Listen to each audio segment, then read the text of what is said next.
क्या लिखा है?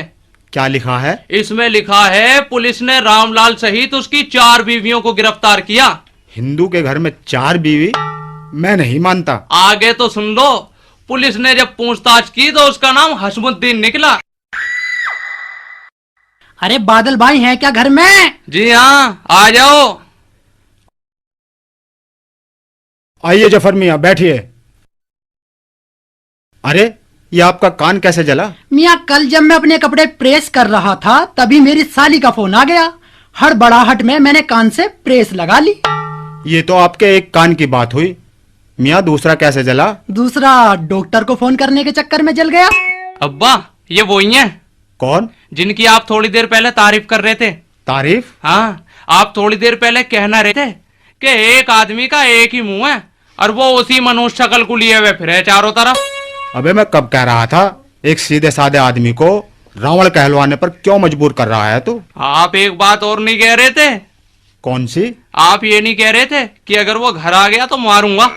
अबे क्यों खामोखा पिटवाने के काम कर रहे हो तुम? अजी जफर भाई, कोई अपनी बहू बेटी से इतना परेशान नहीं होगा जितना मैं इनसे परेशान हूँ। खैर छोड़िए इनकी बातों को और ये बतलाइए घर में सब खुश है ना? हाँ खुश। नियार खा रहे हैं या भुस? मियाँ आपने हमें बकरा समझ रखा है, कटरा समझ रखा है, बिजार समझ रखा है या भैंस समझ रखा? अब्बा जान, हाँ ये वही है जो शराब पीकर नाले में पड़े थे। नहीं बेटे, घर आए मेहमान की बेइज्जती नहीं करते। इज्जत है जी आपकी थोड़ी बहुत। तू क्या समझता लुट गई?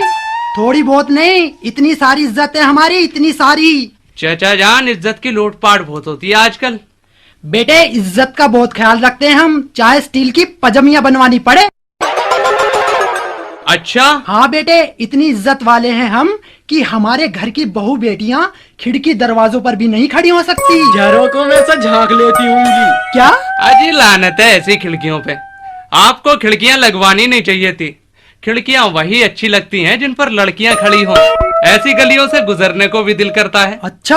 हाँ, देखा भी होगा आपने, जिस मोहल्ले में लड़कियां नहीं होती उस मोहल्ले में रौनक ही नहीं होती। अब आप ब्याह शादियों में ही देख लीजिए, लड़के इसीलिए काम धंधा करवाते हैं ताकि कोई लड़की सेट हो जाए। अच्छा, अबे तुझे कैसे पता इन सब बातों का? अबे ढक्कन, मैं भी तो ऐसे ही करूं। बेटे ऐसे नहीं कहते, ये बहुत इज्जतदार आदमी है। अब्बा जान क्या काम कर रहे हैं ये? बेटे ये साल भर में एक ही दिन नजर आते हैं। कौन से दिन?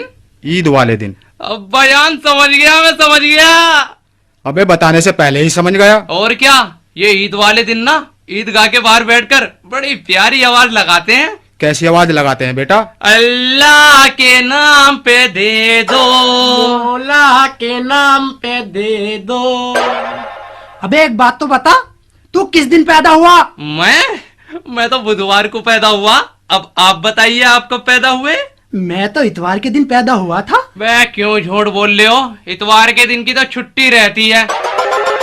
तू जा रहा है यहाँ से कि नहीं? किससे कह रहे हैं आप? तुझसे कह रहा हूँ। बेकार कह रहे हो। क्या? अरे बादल भाई, आपका छोटा बेटा कहाँ है? कौन? सलमान? हाँ। अभी बुलाता हूँ। बेटे सलमान, ओ बेटे सलमान। जी अब्बा जान। लीजिए, ये आ गया हमारा छोटा बेटा। आप लोग बातें कीजिए, हम अभी आते हैं। आओ भाई, तुम दोनों भी मेरे साथ आओ। बेटे ये शर्ट तुमने आगे से अंदर और पीछे से बाहर क्यों निकाल रखी है? ये कोई नया फैशन है क्या? एक्चुअली क्या है चाचा जान, आगे से मेरी शर्ट फटी हुई है और पीछे से पैंट। अच्छा ठीक है, चलो बैठ जाओ। और सुनाओ बेटे, ठीक हो? क्यों, तुम क्या डॉक्टर हो? अंकल जी तुम्हारे माँ बाप ने कुछ तमीज सिखाई है या ना? क्या हुआ बेटा? लाओ बीड़ी पिलाओ पहले। बेटे तुम बीड़ी भी पीते हो? अंकल जी मैं सिगरेट भी पीता हूँ, औकात देखकर बात करता हूँ। बेटे अंग्रेजी जानते हो तुम? अंकल जी अंग्रेजी का तो प्रिंसिपल रह चुका हूँ मैं। अरे ऐसी बातें करता हुआ तू अपने माँ बाप को ही अच्छा लगता होगा, मुझे अच्छा नहीं लगता। अंकल जी अब तब ऐसे बात मत करना वरना तू तड़ाक पे उतर जाऊंगा। बड़ा नालायक लड़का है। अंकल जी बड़े तो आप। अच्छा, मुझे नालायक बोलता है? ये